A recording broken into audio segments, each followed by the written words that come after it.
Have you ever stopped to wonder what really makes our modern world, well, work? It's not just big machines and heavy equipment anymore. Behind the curtain, in just about everything, from our power grids to the factories that assemble our gadgets, there's a kind of invisible brain running the show. And today, we're going to pull back that curtain and see how it all works. I mean, just think about the kind of precision we're talking about here. A pharmaceutical company has to mix ingredients with perfect, split-second timing over and over again. Or imagine a massive container ship out at sea. Its engine cooling system has to work flawlessly, all on its own. This isn't just about flipping a few switches. It's about smart, relentless, automated control. So how do they pull it off? Well, it all boils down to this really elegant three-step loop: sense, think, act. It's that simple. First, the system senses what's happening in the real world with sensors. Then a controller thinks about that data and decides what to do next. And finally, an actuator acts on that decision to make something happen. This little loop? It's the secret sauce behind pretty much all modern automation. So here's our game plan. We're going to look at the sense and act parts first. Then we'll dive into the think component, the brains of the operation. We'll also see how people fit into this picture and wrap up with a look at how engineers make sure these things are perfect before they're ever turned on. All right, let's get into it. We're going to start breaking down that sense, think, act loop piece by piece. First up, let's talk about how these systems actually perceive and interact with the physical world. This is the sense and act part of our loop. You can think of them as the system's eyes, ears, and muscles. You see, the whole sense part of the loop kicks off with data. It's a simple rule. You can't control what you can't measure, and that's exactly what sensors do. They're constantly feeding the system raw data. Is it hot? Is it cold? Is the pressure right? This is the information the controller needs to make any kind of smart decision. But here's the thing. Not all sensors are created equal. You've got your basic sensor that just spits out a number, like 25.1 degrees. But then you have smart sensors. These things have their own little brains. They can filter out noise, check themselves for errors, and even process the data a bit before sending it on. That's a huge leap forward, making the whole system way more reliable. Okay, so the system gets the data, thinks, and makes a decision. Now it needs to actually do something. That's the job of the actuators. These are the muscles, turning digital commands into real-world action. Opening a valve, starting a pump, spinning a motor, you name it.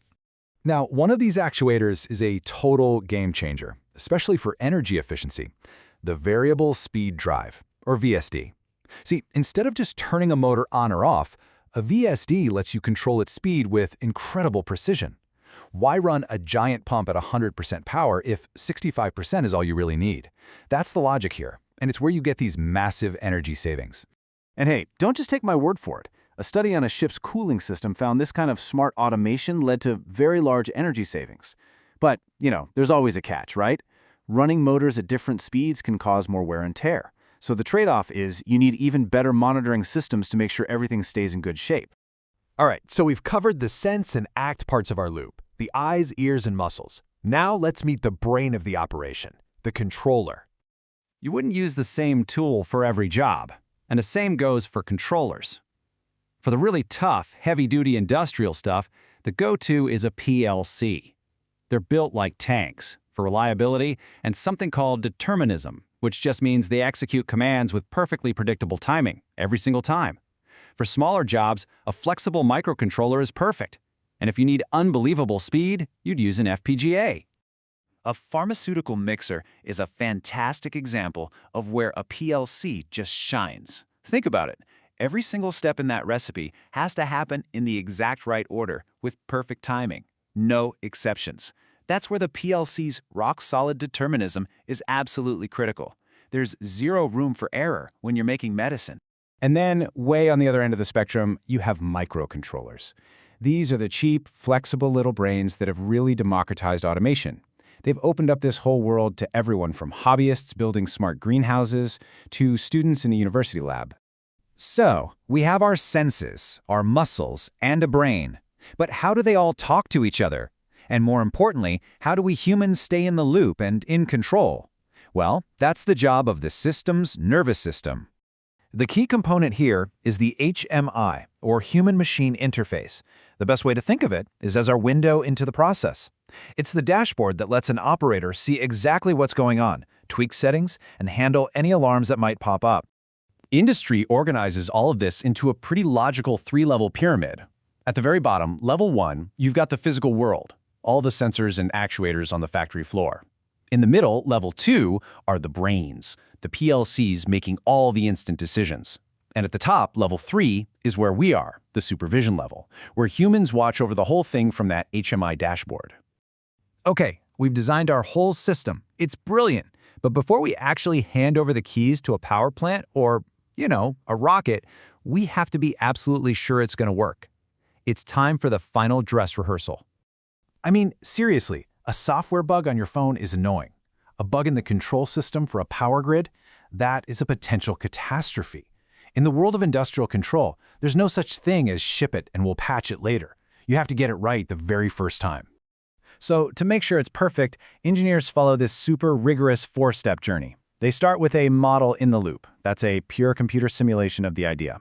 Then they move to software in the loop, where they test their actual code against a simulated factory. Step 3, hardware in the loop, is where it gets really cool. They plug the real controller, the actual physical brain, into the simulation. And finally, they do a plant in the loop test on a small-scale pilot system. And does all this testing actually pay off? Oh yeah. During one of those hardware-in-the-loop tests for a rocket's control system, engineers proved a new, more advanced controller could stop the rocket from spinning markedly faster than the standard one. And that's exactly the kind of discovery you want to make safely in a lab, not while you're in orbit. Which brings us right back to where we started, that beautifully simple loop. Sense, think, act.